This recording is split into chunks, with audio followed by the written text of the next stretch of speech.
Hello, and welcome to another episode of Breaking the Guard. I just finished watching UFC Fight Night with Sean Brady and, oh man, just, the name just slipped out. Leon Edwards, there we go. Uh, and that was a very good fight. It started off pretty even. It looked like, again, obviously I'm spoiling it, so if you don't want to hear a spoiler, then obviously tune out. But it started pretty even. Sean being very aggressive, but Edwards was able to manage to keep distance. Sean didn't really go for any serious takedowns. He did set up a couple of clinches with an underhook, and Edwards was able to break apart, throw an elbow on the exit, not landing it, but threatening it, and looked pretty good. At the very end of the round, Sean was able to get a little nice foot sweep, put Edwards on his back, and finished the round on top. Uh, I felt that Sean probably edged the round out with the takedown, but it was close. But a good showing for him going into that first round. Second round was interesting because he just bum rushed this guy pretty quickly and took him down immediately and had him on the ground the whole round and was doing a good job of dominating from top position and was able to work a bunch of different positions from back mount, side control, mount. Not able to really score any big shots or get any submission bites really, but enough to impose his will and to dominate most of the round. Edwards did get up at the end of the round after a little scramble, and he was doing good defense. Mind you, he's a little bit outgunned in the groundwork. Sean Brady is legit on the ground, and he's short and stocky compared to Leon, who's much taller. So like the frame definitely helps for his style. But Leon was moving and escaping positions, so he was doing his best. But he did get up, and if no, it wasn't that round. He did get up. He fired a few shots, ended the round on his feet. Obviously, Sean won that round as well. Moving into the third round, now the bum rush wasn't going to work, so they kind of stand, striking at a distance. And Edwards actually catches him with two very clean shots that looked like they really got Brady's attention. He got into a little bit of he shot in, kind of like a desperation shot from my view, was stuffed. So it was starting to look like, oh, the tables are going to turn. And then something really confusing happened, which is Leon takes a shot, which very unexpected because he just landed the two best strikes of the fight, and then shoots in, gets stuck into a front headlock, and ends up getting stuck on the ground and is grounded for the rest of the round. Basically with 3 minutes and 30 seconds left on the clock, he took a really, really, really big gamble, and that was a huge strategic error. I can understand sometimes, like, when you're totally dominating somebody in one area, and they're so afraid of that, you switch into something else and catch them off guard. But not into their strongest part of the game and arguably the weakest part of your game, right? That is not a great position to put it in. Sean was really quick on the sprawl, immediately into the front headlock, and it was a really bad decision for him to do that. And on this round, he definitely focused more on the ground and pound and did a lot more damage, and even had some better submission bites. I think there was an arm triangle attempt at one point. Oh no, I might have that wrong fight. That might have been another fight. But in any case, there was a lot more ground and pound that was effective here. So he ended up winning those first three rounds. So now Leon's kind of entering like Usman one fight territory where he's going to have to get a knockout to win this fight. They go into round four, and Sean's able to march him down into the fence, snatch a double leg, pull him down, get on top of him, and work into I think he had mounted at one point. This guy escaped into side control. Sean got into half guard, locked up a one-arm guillotine, advanced to the mount, finished with a mounted guillotine. It was just a beautiful grappling performance by Sean Brady. And he is looking very legit. You know, his striking's pretty solid. He was outlanding, at least by the punch stats, if I recall correctly, Leon, although I felt Leon probably landed the cleaner and more effective strikes on the feet. But he's still good enough on the feet where he's dangerous to like trade shots with, and he's a major ground threat as well, good takedowns. So it'll be interesting to see, because now Leon was the number one ranked contender, and he was number 5, so they're probably going to swap places a bit. And this sets up the rematch between him and Belal. And if you haven't watched that fight, that was a good fight also. That was all on the feet. There were no takedowns in that fight. And a little bit of controversy there, in my opinion. The first round, pretty even. I forget who they were calling it for. I think Belal might have won it, or maybe Sean. I don't know, but it was pretty close. Second round was going about the same, but within the last like 30 seconds, Belal caught him with a clean combo that you can see made him lose a step, and then he was pinned against the cage and getting pieced up. He was still defending himself. He wasn't firing back, but he was moving. He was blocking. Was he eating damage? Yes, but Belal also wasn't really throwing super heavy. It looked like he landed all of the big punches early on, and Sean had kind of, warned that damage. And now he was just trying to, find holes to finish him off.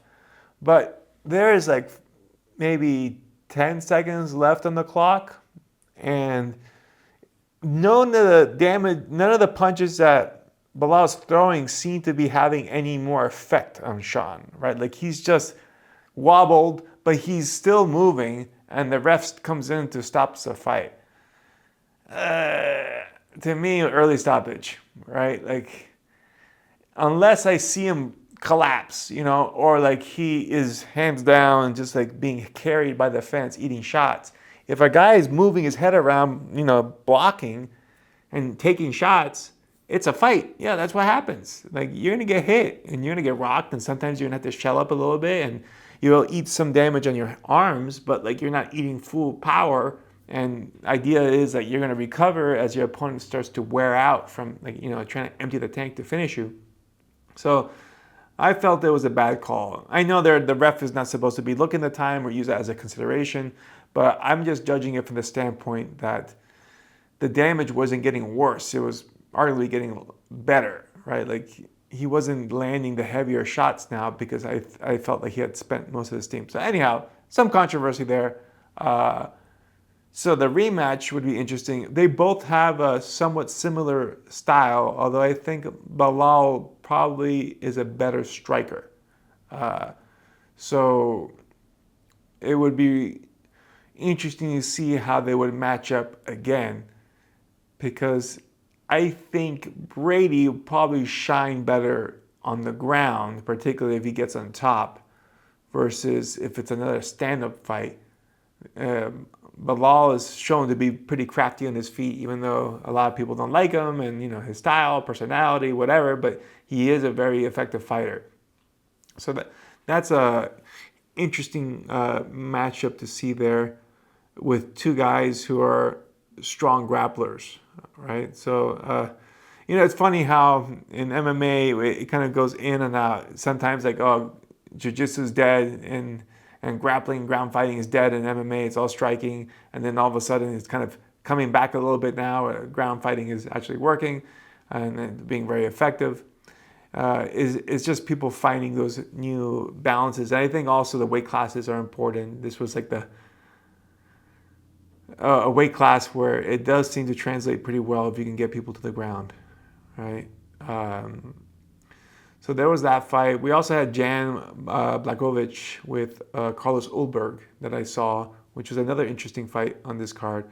A huge age gap between this guy. I didn't realize Jan's my age pretty much. He's 42. I'm 43. So like, he's up there, man, and he's fighting heavyweights. And like this guy, he's fighting is in his 20s, I believe. So like a really huge age gap. Obviously a big speed gap. But the fight technically pretty close. All stand up.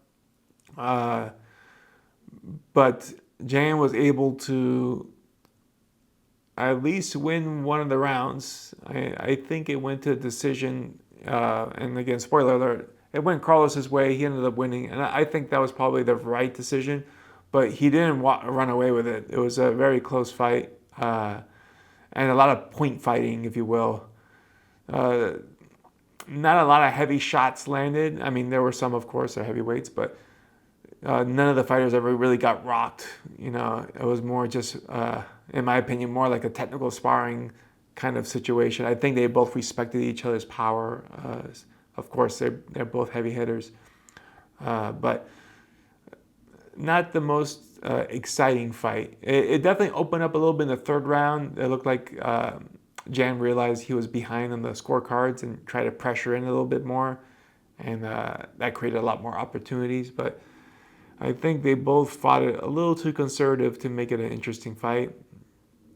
But it's impressive that Jan's still able to compete at that level, and he was been on a long layoff. Apparently, he had shoulder surgery on both shoulders.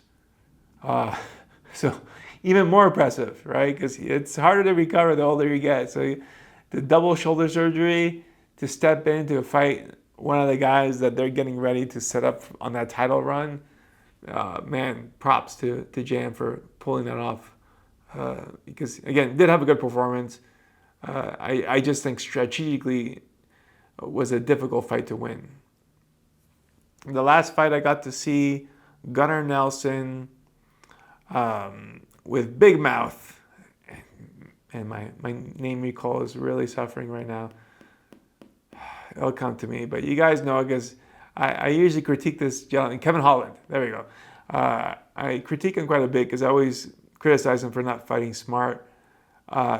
He dropped down a weight class, and I can tell you that looked like that really helped him out. Had a good competitive fight with Gunnar, and was able to win rounds off his back, which you normally don't see that happening. I mean, he's the one guy who's knocked people out from his back. Most famously, he got Jacare with that with a backhand hammer fist from his guard that knocked him out.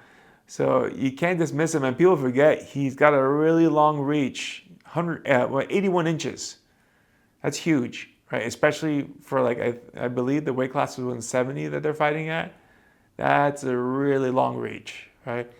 But he was able to win fights off his back, the rounds off his back, because he would just double wrist control from his guard, and Gunnar really couldn't fire anything, and he kept trying to free his arms. The one thing I'm not sure what he didn't go for normally. Because I love grabbing people's wrists, but I know in MMA, the one thing you really got to watch out for is elbows, because they can come over the top and elbow you. But Gunnar never really seemed to like use that. I don't know if there was something that was preventing him from doing it, or he just maybe didn't train elbows enough. But that seems like that should have been a weapon that he used, because he was letting Kevin just control him and like reverse ground and pound him, because he was just hitting him with hammer fists. And he was trying to set up triangle chokes and stuff, but I didn't see any really close submission catches in Kevin's end. But he was able to do damage off his back, whereas Gunnar landed maybe a handful of punches of any significance. And when they got on their feet, he did drop him at one point towards the end of the round. If that round would have had like 15 more seconds, probably could have been a TKO. So Kevin did a good job, ended up winning the decision there. Looked like he was fighting a little bit smarter. I say a little bit because he still allowed himself to be on his back quite a bit, but then again, I guess it worked in this fight. But against someone like Gunnar Nelson, typically you want to be top position.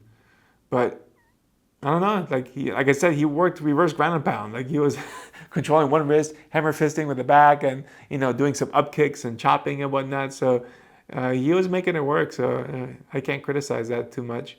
And I think being in a lighter weight class is probably going to help him because he's not this like muscle bound guy. He's a long, lankier guy. So I imagine 185, you got guys that are coming down from like 220 something, 230 in some cases. So if you're underpowered, it's going to be hard to play your game, especially if you're going more on grappling. But in 170 now, he's probably, on the bigger side, so that is going to favor him a little bit better. So maybe the new weight class will really help him advance his career there. Now, another thing I wanted to talk about, I saw this clip just before I started this podcast that really got my attention, was how to be a good spectator or coach for an athlete, right? So if you have someone that's competing in an event, it doesn't matter what type of event it is, you have to understand that you want to be a positive for your athlete. If you are negatively influencing them, you're doing a disservice by being there, right? And I say this because I saw this one match. It was a kids ADCC. I commented on it, and very good competitive match between these two teenagers, just going back and forth, dogfight, like just absolute savages. But I'm guessing it's a parent or maybe a loved one. I'm imagining it's a woman or maybe a small child, but they're just screeching like a horror movie. Like you would think like someone was getting stabbed to death by a monster the whole time. I almost turned away from it, but it was so over the top. I'm like, I have to see the conclusion of this. But you can barely hear anything besides the screeching.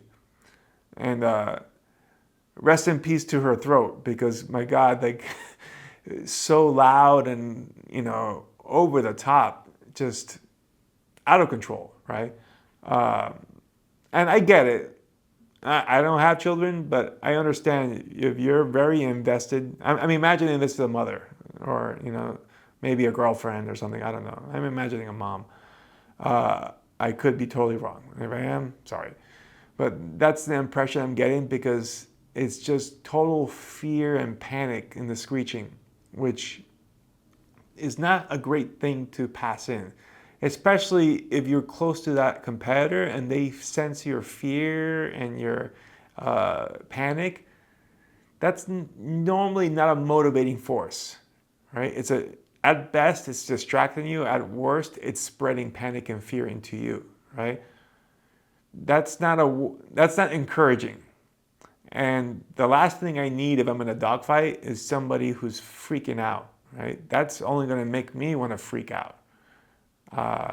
So my comment here, and I say this constructively because I can sympathize. I can appreciate how if it's your child and they're losing and you're very invested, how you might be freaking out yourself, but like compose yourself. You're an adult, right? You're supposed to lead by example, and you being there, you should be able to compose yourself, understand that this, your child, your loved one, or even if maybe there's another kid, your best friend, whatever it is in a tough battle, and they don't need to sense your fear or your panic. What they need is your love, your encouragement, your positivity to help fuel them in their competition. So I would say if you can't compose yourself, stay quiet, right? And if you can't do that, maybe don't watch the fight, right? Maybe, stay outside until it's over, right? Because I feel like if you're in that state, it's very distracting. And not only that, like this person was so loud that you couldn't hear anything else. So if I was a coach, I would be getting drowned out by the screeching. I'm telling you, it's totally out of control. I've never seen screeching like this crazy before, right? And plus, for that person, man, the stress level you must be going through is so high, you're gonna have an adrenaline dump after that, and that's not good for you either, right? So like, if you know that you're gonna be an emotional wreck and you're not able to handle it and in a way that's gonna be useful, just stay outside the competition area until it's over, and you can come right back in and be able to, celebrate or console your friend or child or whatnot after the match is over. Because at least for me personally, that would be a distraction. If I knew it was my mom that was screeching, or my girlfriend or something like that, that would bother me, right? Like I would not want that. And, maybe I'm off base here. Maybe the competitor said, "I want you screeching at the top of your lungs," and I could be totally wrong, right? But I I would doubt that, right? I don't think most people want that, right? I mean, it's great to know that the person's that invested in you, right? Obviously, they're very emotional and they care about it, but I just don't think that's a constructive way of doing it, right? Like, if you're not able to provide words of encouragement or something that is like a positive motivating force or technical knowledge that can help the competitor win, then just be quiet, right? I don't think you're doing your friend any favors, right? Now, I say this because obviously in a sports event, nobody pays attention to this type of role and everybody's just screaming at the top of lungs. And that's kind of what you would expect. And I get that. And as a competitor, I have to be able to drown out that noise and make it into like a white noise or channel it in a way that I can use it to my advantage, right?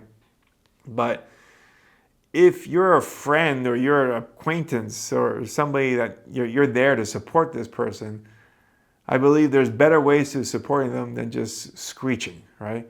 Especially with, like, in this person, it was like when they were getting in a bad position, they're about to lose, and they started, screeching and, crying. It was crazy. So I would say again, like, have some self-restraint, control. I know, for example, my mom would not watch my matches. She wouldn't even watch my wrestling matches. For her, it was too stressful.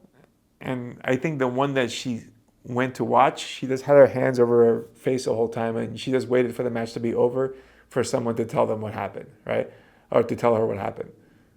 And, to me, that's totally fine. Like, I don't need my mom yelling at the top of her lungs to support me. If she's there or if she's not, doesn't really matter that much to me. I should know, obviously, that my parents support me or my loved ones or whatever the case may be. They don't need to be physically there to make the difference.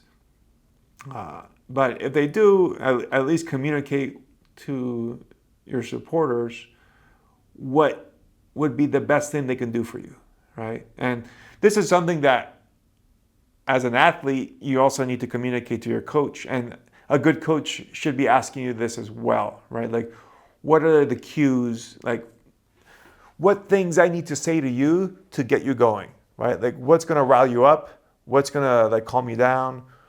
What technical instruction can I give? Like, how detailed does it need to be? Or can it just be a signal or a word so that I say one thing and you know exactly what I'm talking about? These types of things help to make the coaching process a lot easier, and likewise for supporters. If you know you're bringing in a contingent of people to root for you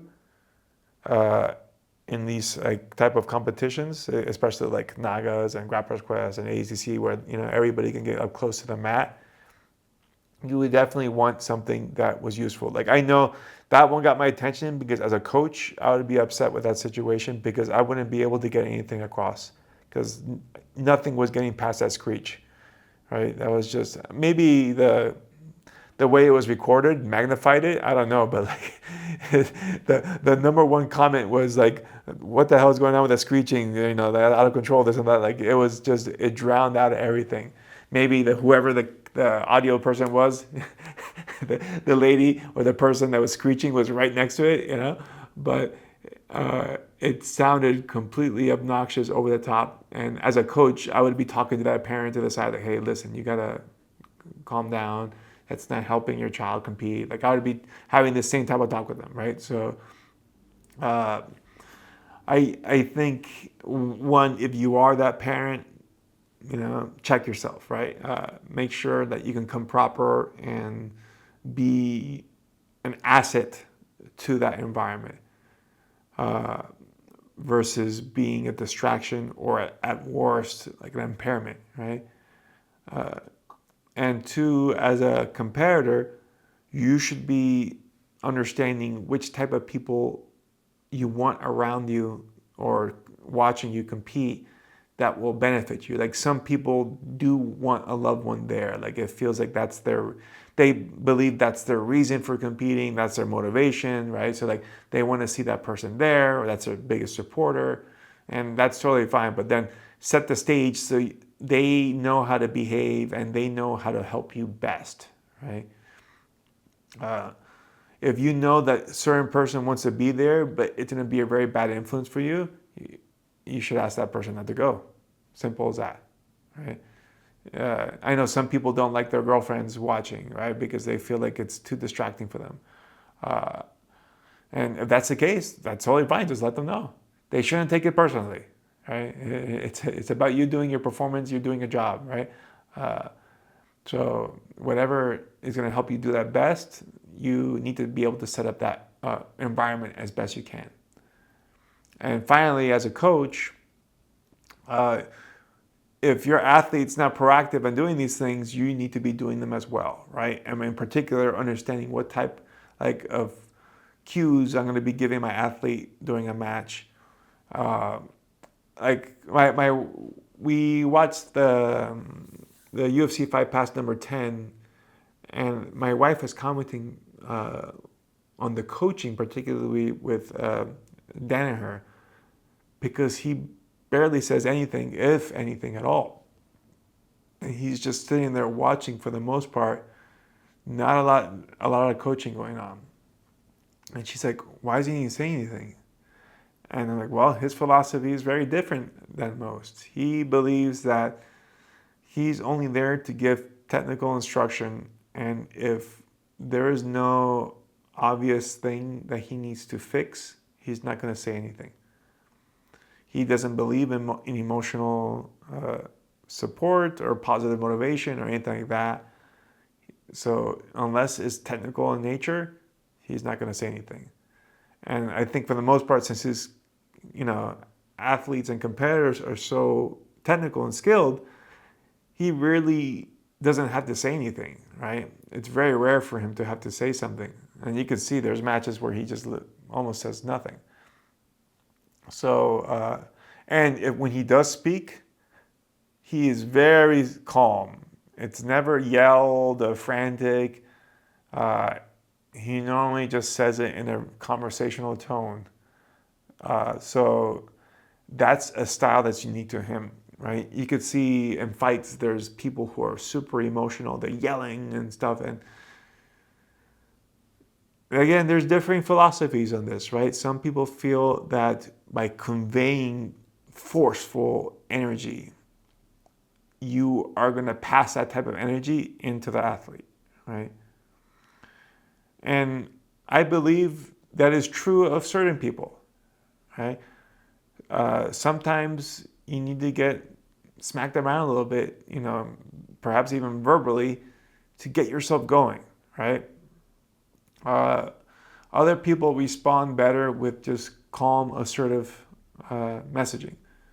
It just depends. The psychology for every competitor is very different. But in my opinion, emotional support is very useful, right? If you are just being robotic, you might not be impairing them, but you might also not be helping them to the utmost, right? I think there's a balance.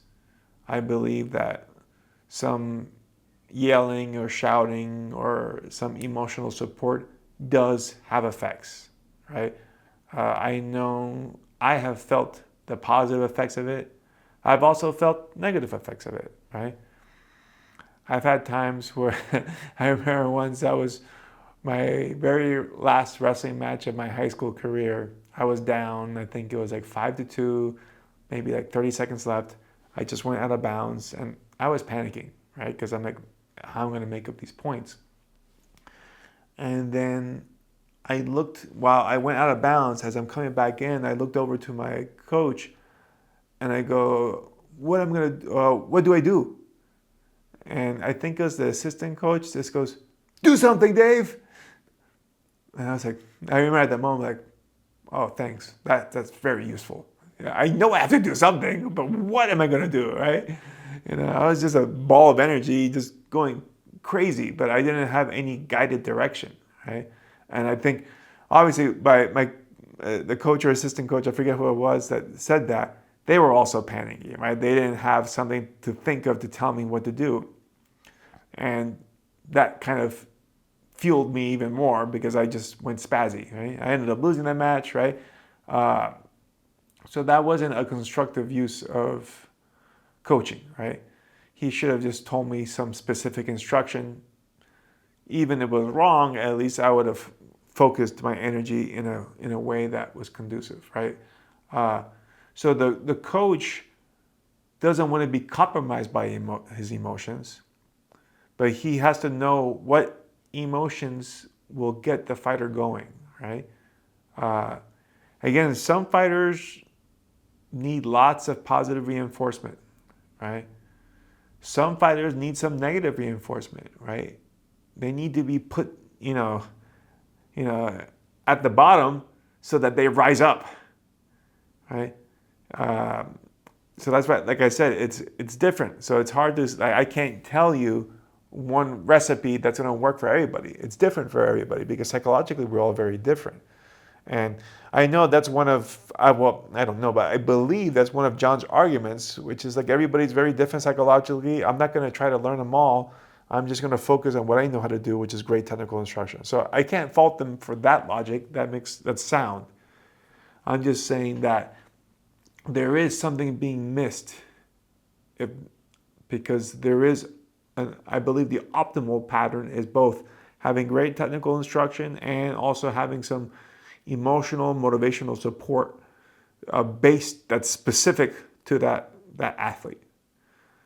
And you're only going to learn that by seeing them in the training room, doing mock matches, watching them in lower grade competitions, and seeing how they respond to certain things, and them communicating with you. So then you understand, okay, I know this guy needs to be slapped around. This guy just needs to be left alone. Let him be zen, right? Like everybody's a little bit different, and if I can cater to each one of these guys, I'll be a coach that's optimal for them. That's my take on it, anyways. I know, like me personally, I'm pretty zen, but I do need to be riled up sometimes, right? Especially if I feel like I'm waning a little bit in energy. I need to get revved up again, right? And be reminded of things. And that's something that happens sometimes when you're fighting. You can forget the motivations, the reasons why you were in there, and having someone, boom, be able to spark that back into you by saying the right words can get you riled up and ready to go, right? So, and I've known and felt my brother was very good at doing that. We both knew how to get each other ready and primed or back into the fight, so to speak, right? So there is value in what I would say is emotional or motivational coaching, right? I don't believe it is a waste of energy. It could be impaired. Like I said, there are drawbacks to it if you're not doing the right things, right? So this is why you need to understand your athlete, right? And that's why, to me, the coaching relationship is very special because you're forming an emotional bond, and that's deep because you have to know everything about this guy to be able to really speak to him on a level that will be able to effectively communicate success, their desires, and fulfill their dreams.